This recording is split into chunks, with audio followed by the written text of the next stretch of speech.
Hello friends, আমি Debasmita. Welcome to my mini blog. আজ আমাদের সিঙ্গাপুরের ডে 2।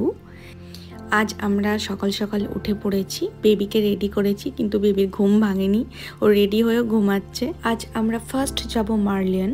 তো আমরা ক্যাব বুক করেছিলাম, কাছেই ছিল, কিন্তু বেবির জন্য অতটা হেঁটে যাওয়া পসিবল না, তাই আমরা ক্যাব বুক করেছি।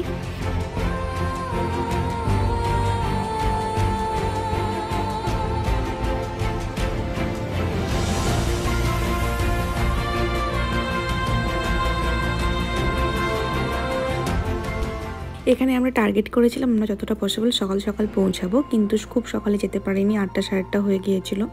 তাতেও মোটামুটি ভালোই রোদ ছিল এবং গরম ছিল, কিন্তু ভিড়টা অনেক কম ছিল। তোমরা দেখতেই পাচ্ছ বেবি কত খুশি, কত এনজয় করছে। মার্লিয়ন থেকে আমরা হেলেক্স ব্রিজ দিয়ে পৌঁছালাম আর্ট সায়েন্স মিউজিয়ামে।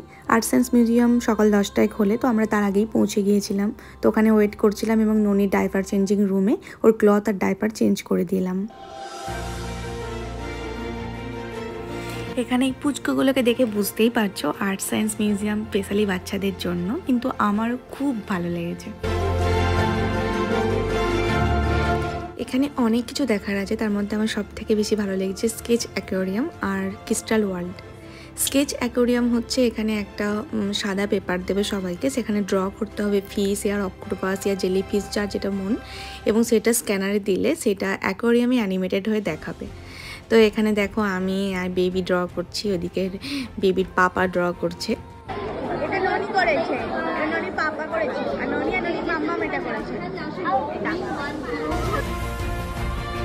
এখানে দেখতেই পাচ্ছ বেবি আর বেবির মাম্মা ওয়েট করছে কখন ওদের ফিশগুলো অ্যানিমেটেড দেখাবে।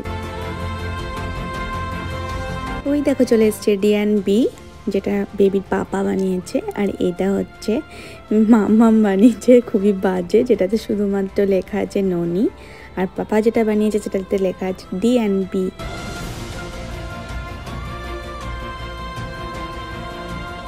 কিছুক্ষণের জন্য মনে হচ্ছিল বেবির সাথে ড্রয়িং ক্লাসে বসে আছি, বেশ মজা লাগছিল ব্যাপারটা। বেবির মাম্মামের ফিস এত লজ্জা পাচ্ছে, খালি ফুকফুক করে পালাচ্ছে।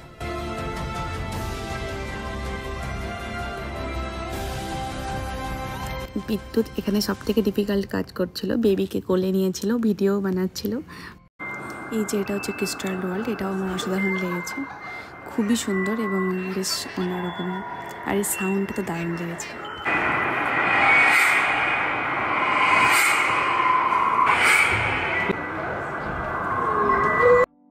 আর্ট সায়েন্স মিউজিয়াম থেকে বেরিয়ে আমি বেবিকে ব্রেকফাস্ট করাচ্ছিলাম, কারণ ও সকালে সেই দুধ খেয়ে এসেছিলো। তো এখন আমরা যাচ্ছি ব্রেকফাস্ট করতে।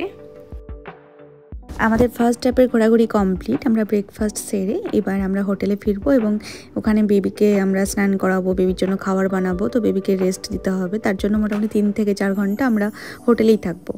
আমার বেবি এখন ঘুমাচ্ছে, এর জন্য খাবার বানাচ্ছি, চাল ডাল আলু গাজর সমস্ত কিছু বয়েল করে, আর কোনো সবজি নিয়ে আসিনি, এখন আমি সুপার মার্কেট থেকে পেয়েছি। তারপরে এটাকে ম্যাশড করে চামচে করে খাওয়াবো। বেবিকে খাওয়ানো, ঘুম পাড়ানো সব কিছু কমপ্লিট করে আমরাও রেস্ট নিই, মোটামুটি আমরাও খাওয়া দাওয়া স্নান সেরে রেস্ট নিই। তারপর আমরা আবার সেকেন্ড হাফে বেরিয়ে পড়েছি। প্রথমেই আমরা খেতে যাব, কারণ আজকে আমরা প্রপার লাঞ্চ করিনি, হালকা ফুলকা কিছু খেয়েছিলাম। আর এখন আমরা হেঁটেই যাচ্ছি, কারণ আমরা সিটিটা এক্সপ্লোর করতে চাই, না হাঁটলে সিটিটা এক্সপ্লোর করা যাবে না, তাই আমরা হেঁটে হেঁটেই যাচ্ছি। তো আমরা এখন যাচ্ছি একটা ইন্ডিয়ান রেস্টুরেন্টে, কারি ভিলেজ তার নাম। রেস্টুরেন্টের অ্যাম্বিয়েন্সটা বেশ ভালো আর ভিউ খুব সুন্দর। বেবিকে দেখো দুষ্টুমি শুরু করে দিয়েছে, ও মেনু কার্ডটা খাবে বসে বসে, ও খুব এনজয় করছিল, সব কিছুতেও খুব আনন্দ পাচ্ছিল, বেবি চেয়ারে বসেও খুব মজা লাগছিল। আমরা অর্ডার করেছিলাম নান আর চিকেন টিক্কা মশলা, কিন্তু কোয়ান্টিটি হয়তো ঠিক ছিল, আমাদের খিদে প্রচুর পেয়েছিল বলে আমরা আবার বিরিয়ানি অর্ডার করেছিলাম, কিন্তু বিরিয়ানিটা আমরা পুরোটা খেতে পারিনি। খুব সুন্দর একটা মিষ্টি হাওয়া দিচ্ছিল, তার সাথে ইন্ডিয়ান খাবার, তার সাথে আমার বেবির দুষ্টুমি, আর পাশে প্রিয় মানুষ। আর যদি ভিউটা এরকম হয়, এরকম একটা পারফেক্ট কম্বিনেশন খুব কমই পাওয়া যায়। আমরা যখনই খাচ্ছিলাম আমি বেবিকেও খাওয়াচ্ছিলাম, কারণ ও তখন আমাদের দেখে খুব সুন্দরভাবে খেয়ে নিচ্ছিল। খাওয়ার পরে আমরা এখন হেঁটে হেঁটে যাচ্ছি আবার মার্লিয়ন, কারণ ওখানে আমরা সানসেট দেখব, ওখানে খুব সুন্দর সানসেট ভিউ পাওয়া যায়।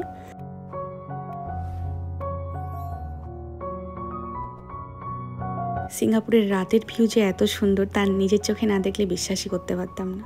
এভাবেই শেষ হলো আমাদের দ্বিতীয় দিন। দেখা হচ্ছে কাল তোমাদের সাথে। চলো টাটা।